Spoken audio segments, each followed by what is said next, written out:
2 metre fabric দিয়ে আমি একটা শর্ট কুর্তি কাট করেছি। এই কুর্তিটার বেশ সুন্দর সামনে প্লিটও রয়েছে। এরপর আমার কাছে এইটুকুই ফ্যাব্রিক পড়ে রয়েছে সাইড থেকে।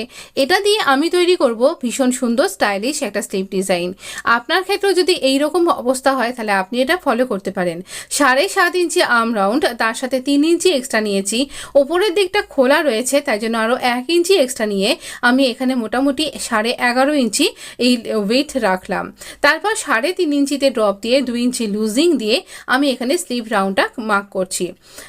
আমি আর এখানে দেখুন আমি এখানে 6 ইঞ্চি নিচ্ছি। আমি এখানে স্লিভের বটমটা 8 ইঞ্চি আমার স্লিভের লেন্থ এখানে রয়েছে, এরপরে আর একটু বাড়বে। আমি স্লিভ রাউন্ডটা এইভাবে ড্র করছি। তবে না, আমি এখানে রাতারাতি কিন্তু লেফট হ্যান্ডেড হয়ে যায়নি, আমি রাইট হ্যান্ডেই করছি। ক্যামেরার একটু ত্রুটি বিচ্যুতির জন্য এই রকমটা হয়েছে। যাই হোক, ভিডিও ভীষণ সুন্দর হয়েছে আর স্লিভ ডিজাইনটা তো অনবদ্য হয়েছে। আপনি পুরো ভিডিওটা ওয়াচ করুন। এইরকমভাবে এই অসমান অংশগুলোকে আমরা ভালোভাবে কাট করব। এবারে একটু ভালো করে বুঝে নিতে হবে কিভাবে আমরা স্টিচ করব। তো এখানে দুটো উল্টো দিকটা আমার বাইরের দিকে রয়েছে আর এইরকমভাবে আমার এক্ষেত্রে রয়েছে। দেখুন এইরকম দুটো দিক, আমি দুটো সোজা দিক ভেতর দিকে আছে, দুটো পোর্শন হাতে তুলে নিয়ে এইভাবে কাট করলাম। ফ্রন্টের ডেপটা কাট করা হয়ে গেল। এবারে আমরা কি করব, এই 4টে পার্টেরই এই যে ধারের অংশটা যেটা আমরা শোল্ডারের সাথে জুড়বে সেই দিকটা আমরা 2 ফোল্ড করে স্টিচ করে নেব সরু করে। এই রকমভাবে স্টিচ করব। সাধারণত আমরা কি করি, একটার সাথে একটাকে জুড়ে নিই, এখানে সেই রকমটা করব না। তো এইভাবে স্টিচ করে নেব। দেখুন এইভাবে আমার স্টিচ করে নেওয়া হয়ে গেছে। এই রকম স্টিচ করে নেবার পরে আমি একটা সরু স্ট্রিপ নিয়েছি 4 ইঞ্চি আর এখানে উইথটা রয়েছে 1.5 ইঞ্চি মতন। এখানে একটা ধারে এরকম ফোল্ড করে স্ট্রিপটাতে স্টিচ করে নেব। আপনি ডোরির মতন পাল্টেও নিতে পারেন, যেহেতু এটা দেখা যাবে না তাই অত ঝামেলা কে করে। তো এবার দেখুন আমি এই যে স্ট্রিপ যেখানটা শোল্ডারের সাথে জয়েন্ট থাকবে এইখানে স্ট্রিপটার তলায় স্লিভের একটা পোর্শনকে রাখবো এবং একদম এই যে আমরা ফোল্ড করে স্টিচ করেছি সেই একদম কিনারা ঘেঁষে কিন্তু এখানটা স্টিচ করব আর নিচের দিকটা ডাবল ফোল্ড করে দেবো। এই রকম করে স্টিচ করব। দেখুন এই রকম দেখতে লাগবে।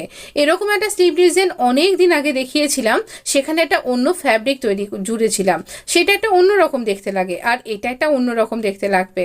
একদম কাট স্লিভ হবে, গরমে পরার জন্য একদম পারফেক্ট। যেমন আপনি কি হোল স্লিভ ডিজাইন করেন না, সেই রকম।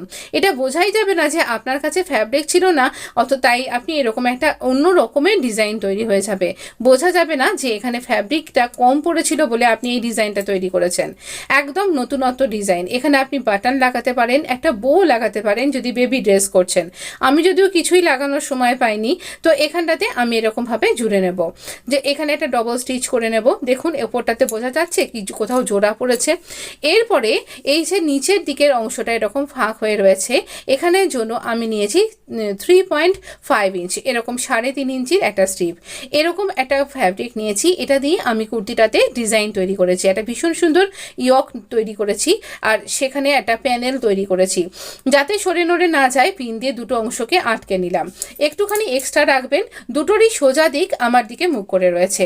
তলার দিকে স্ট্রিপটাকে রাখলাম আর এবার একটুখানি এই মোটামুটি 1 ইঞ্চি মতন সামনের দিকে বাড়িয়ে মেশিনের পায়ের 1 ফুট বা 1/2 ইঞ্চি নিতে পারেন আপনি। এইভাবে স্টিচ করব পুরো অংশটাতে। এখানে যে ফ্যাব্রিকটাতে আপনি স্টিচ করছেন, মানে যে তলার ফ্যাব্রিকটা এক্সট্রা পটিটা, তার রঙের সুতো ব্যবহার করুন, যেমনটা আমি করছি। এক্সট্রা ফ্যাব্রিকটাকে আমরা এরকম ফোল্ড করব, সামনের দিকে টার্ন করব আর এইখানে এই ফ্যাব্রিকটার ওপরেই আমরা ফোল্ড করে স্টিচ করব।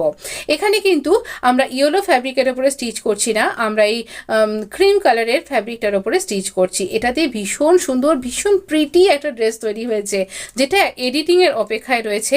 হয়তো আপনি সকালেই দেখতে পেয়ে যেতে পারেন। তাই অবশ্যই এখনও চ্যানেলটা সাবস্ক্রাইব করে না থাকলে যাতে আপনি নোটিফিকেশানটা পান তার জন্য সাবস্ক্রাইব করে নোটিফিকেশানটা অন করতে কিন্তু ভুলবেন না। দেখুন কি সুন্দর দেখতে হয়েছে স্লিভটা। এই মানে গোটা ড্রেসটাই অপূর্ব সুন্দর হয়েছে। অ্যাজ এ ক্রিয়েটার ড্রেসটা তৈরি করে আমি ভীষণ স্যাটিসফাইড। আর যে পরবে তার তো ভালো লাগবেই, আর আশা করি আপনারও ভালো লাগবে। এই রকম দেখতে হয়েছে এটা। ভালো লাগলে লাইক শেয়ার সাবস্ক্রাইব করে পাশে থাকতে ভুল